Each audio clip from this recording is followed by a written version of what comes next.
de acontecimentos que estariam por vir, que antecederiam a sua volta.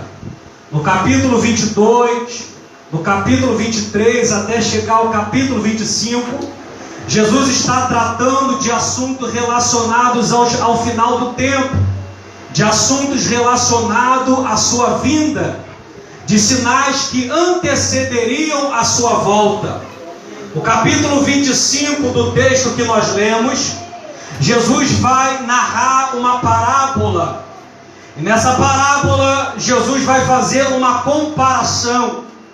Nós sabemos que as noivas aqui, as 10 virgens aqui, representam na parábola de Jesus a igreja. Aleluia. Tem por certo que muitos também entendem que essas 10 virgens podem representar a Israel, mas nós entendemos que nesta parábola das 10 virgens, Jesus está comparando-as com a igreja, e o noivo não é outro a não ser o próprio Cristo. Então nós sabemos que as 10 virgens aqui, as 10 noivas representam a igreja, e o noivo representa o próprio Jesus. Mas se nós observarmos aqui, todas essas noivas, a Bíblia diz que eram virgens, porque elas não se contaminaram, elas se manteram irrepreensíveis, elas se manteram santas, elas se manteram puras, elas não se misturaram ao longo do tempo, elas não se contaminaram ao longo do tempo, elas não se prostituíram ao longo do tempo, mas elas permaneceram puras, aguardando o retorno do seu noivo. Então Jesus aqui vai comparar a noiva com a igreja incontaminável. Eu glorifiquei a Deus porque nessa parábola Jesus vai classificar as virgens em 2 grupos. Jesus vai comparar o grupo em 5 loucas e 5 prudentes. Jesus vai dizer que todas tinham lamparinas. Todas as virgens, todas as noivas tinham em suas mãos uma lamparina. Porque nos tempos que Jesus esteve aqui na terra, há muitos anos atrás em Israel, as pessoas não podiam andar à noite sem uma lamparina. A lamparina servia para iluminar o caminho, para clarear o caminho.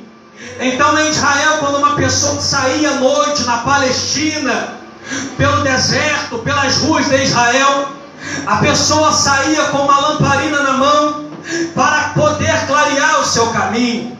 É por isso que o salmista, no capítulo de número 119 e no versículo 105 do livro de Salmos, o salmista vai comparar a lamparina com a palavra de Deus, dizendo que lâmpada para os meus pés é a tua palavra e luz para os meus caminhos.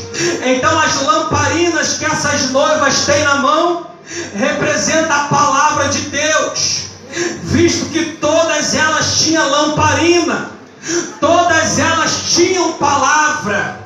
Mas alguma coisa interessante aconteceu aqui, que 5 prudentes tinham lamparina, 5 loucas também tinham lamparina, mas a Bíblia diz que as loucas deixaram o azeite acabar. As loucas tinham lamparina, mas não tinham azeite. As loucas tinham a palavra, mas lhe faltou o azeite. As prudentes tinham lamparina, mas também tinha azeite na reserva. Ainda tinha azeite na botija. E diz a Bíblia que acabou o azeite das loucas, acabou a sua reserva.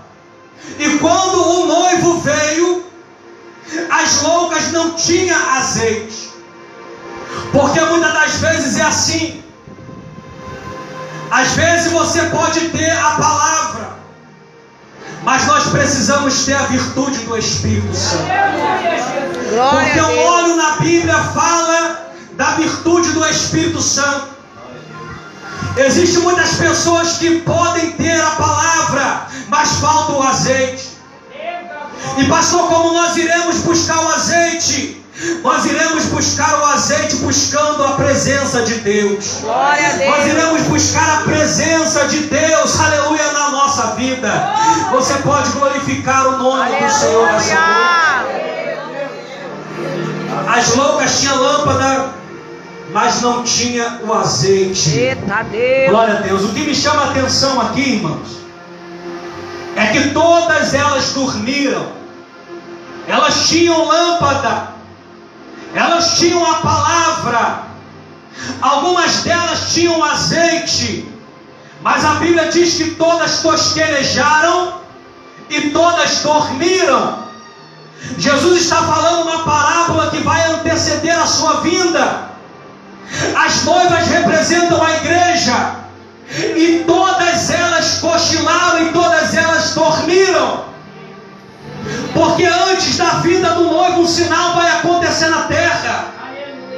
As igrejas entrarão num processo de sonolência. As igrejas, muitas delas irão dormir antes do noivo chegar. E nós já estamos vendo algumas igrejas dando sinal de sonolência, algumas igrejas tosquenejando.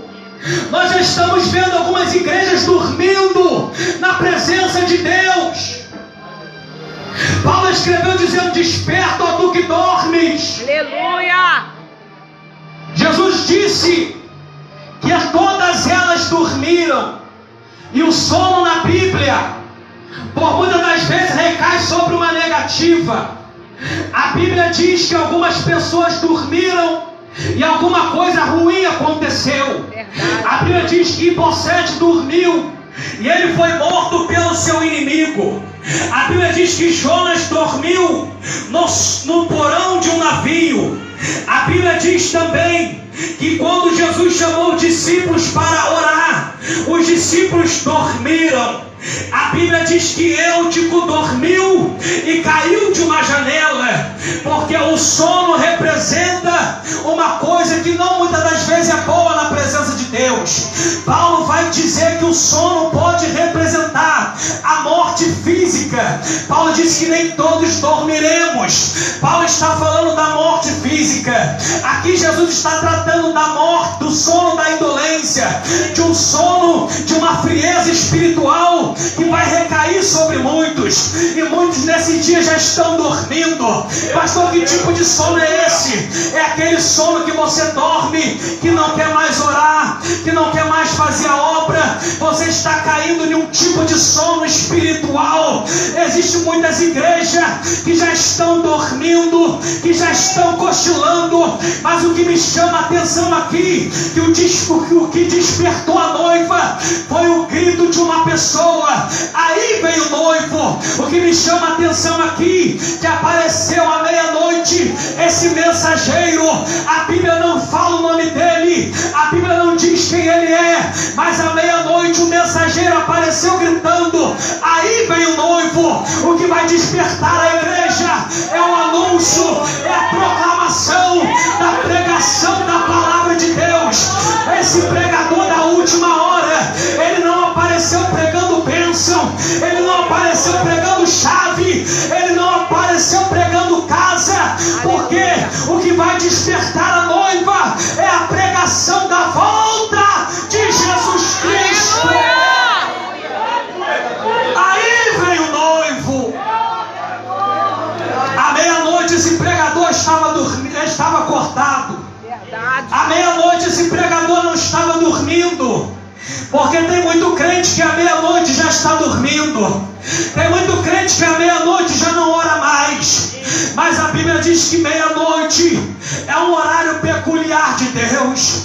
A Bíblia diz que à meia-noite o anjo do Senhor passou no Egito e feriu todos os primogênitos. À meia-noite, aleluia, a Bíblia também diz que Gideão tocou a buzina, quebrou o cântaro e libertou o povo da opressão dos midianitas. doida. A Bíblia diz, irmã Regina, que à meia-noite Ruth se prostrou nos pés de Boaz. A Bíblia diz que próximo da meia-noite, Paulo e Silas estavam presos. Começaram a orar, começaram a cantar, e Deus mandou um terremoto no cárcere, e todas as prisões foram abertas próximo da meia-noite. A Bíblia diz que à meia-noite, lá em Belém, dentro de uma manjedoura, nasceu aquele que haveria de vir para pisar na cabeça de Satanás. À meia-noite nasceu Jesus, o Rei dos Reis e Senhor dos Senhores. À meia-noite, esse pregador estava anunciando: aí vem o noivo. Glória, glória, glória. Oh, o noivo vem aí. Segure na mão do seu irmão, por gentileza. Deus tremendo. Diga para ele: não é tempo de cair no sono, Não é tempo de cair no sono. é tempo de acordar na Tempo presença de de acordar Jesus. na presença de Jesus. O noivo está vindo O aí. noivo está vindo. Você tem azeite, diga para Você tem ele. azeite, Você tem lamparina. lamparina. Você está acordado. Está acordado. Glórias a Deus. Você pode glorificar a Deus.